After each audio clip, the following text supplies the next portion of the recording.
guess who's back again is Nate and Jake on the Wildcat Wire.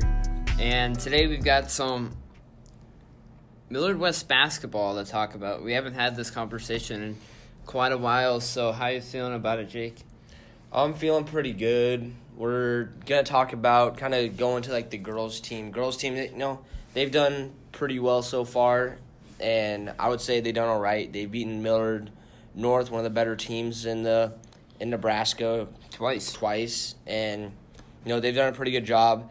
But let's kind of get started with the boys' team. The boys, they've kind of struggled a bit this season. Yeah, the boys really have, and I think their main problem is they don't have a leading scorer. They don't have someone that can step out on the floor and kind of lead the team. We've seen a little bit with that with Caden Oderman when he's come back as being a reliable scorer. He cleans up the boards well. But, at other times, it's really looked like they struggled a lot.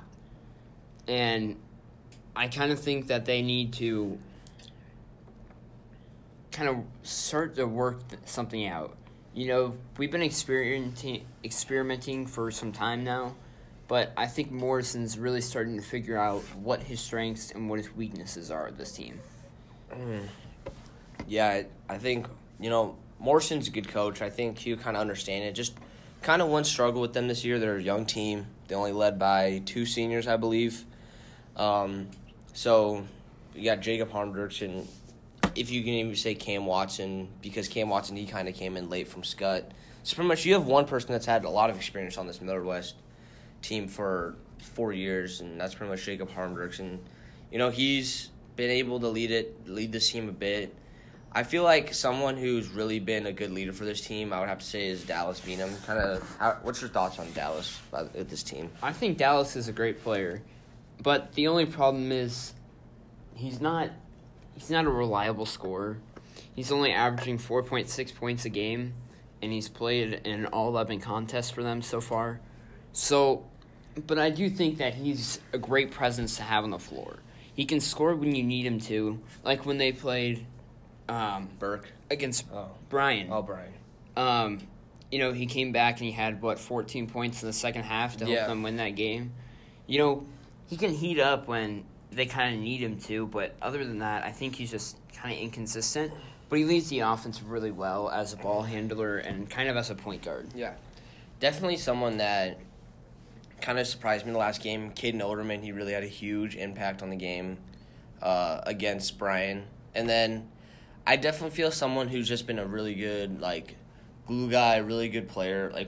I would say probably one of their best players is Tristan Gomez. How do you kind of feel about Caden Oderman and Tristan Gomez, kind of the two bigs who've been able to sustain success? Well, and I think you also have to include Evan Meyersick into the conversation of the bigs. Evan Meyersick currently has 9 points a game. He's leading the scorers that have played in over half the games. Tristan Gomez has looked really good, but he's only played in 4 games so far this year. He's been dealing with a lot of injuries.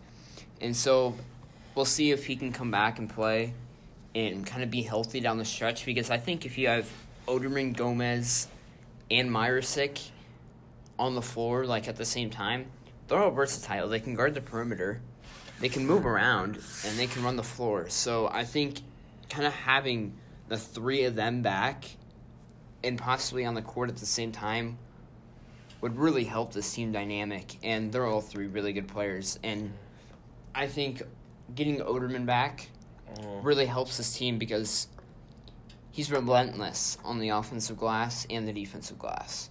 Yeah, I agree. Kind of talk about in what's kind of expect coming up in their next game here. So at the time we're recording this, they play Elkhorn South tonight, and Elkhorn South is a pretty good team. They're led by Jace Pietkowski. I believe he's 17.5 points a game, and they still have some other viable players like Preston Murphy on that team too. So, it'll be a tough matchup for the Wildcats, and I think this could kind of be a game a lot like what we saw with Millard North a couple weeks ago, over a month now. So you have Pietkowski, who's already 6'4", and shoots the ball decently from outside three. And so it'll be interesting to see how they kind of want to match up with that. Mm-hmm. Okay, let's kind of transition here to the girls' team. And Nate, I know you really like this girls' team. They've done a pretty good job this year. Kind of talk about them.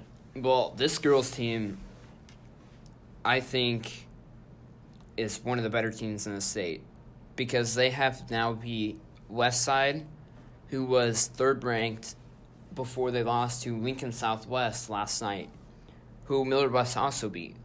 So, and they've also, like you mentioned earlier, they've beaten Millard North twice now. So, this team is really good, and I think the tough test will be Millard South next Friday night. That is going to be the ultimate test for them to see how far they are because that Millard South team is really good. And so, it's a mostly unchanged team from a year ago for them. And this is pretty much an unchanged team for Millard West. Everyone's just gotten a year older for both teams.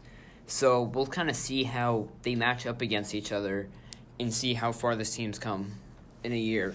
But Chase Fantasil, I mean, even though she didn't play against Bryan, she's still averaging 13.7 points a game. And I feel like she's a human microwave.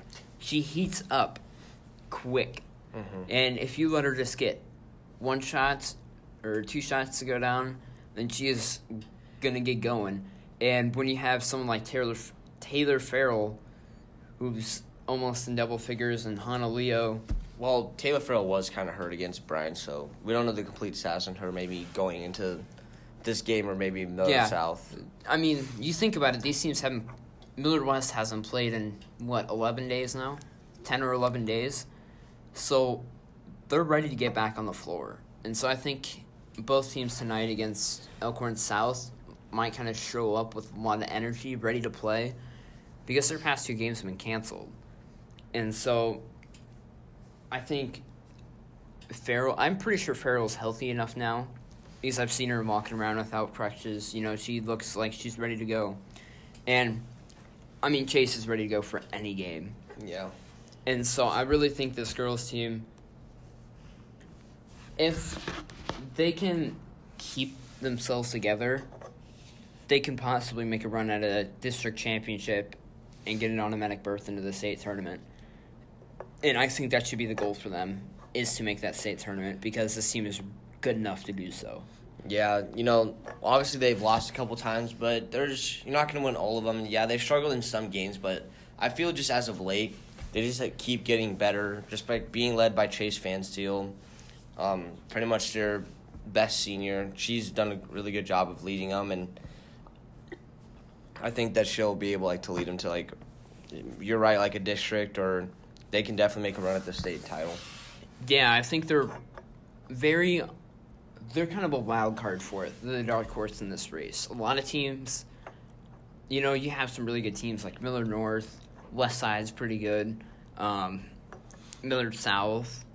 So there's some teams that can, cause Millard West some problems. But I think the thing is, when the Wildcats win, Chase Fantasil is not turning the ball over and she's scoring points. When they are losing, she is not scoring and she's turning the ball over a lot. Mm-hmm. And so that's the main thing for this Wildcat team. If she is out there and she's knocking down shots and she's facilitating the basketball, this team is going to win some games. And they are going to, and they can beat anybody, but I think they can also lose to anybody, and we've seen that this year. Yeah, we have seen that this year. I think that's going to do it for us here on the Wildcat Wire. I'm Jake Janicek. I'm Nate Thomas. We'll see you guys next time.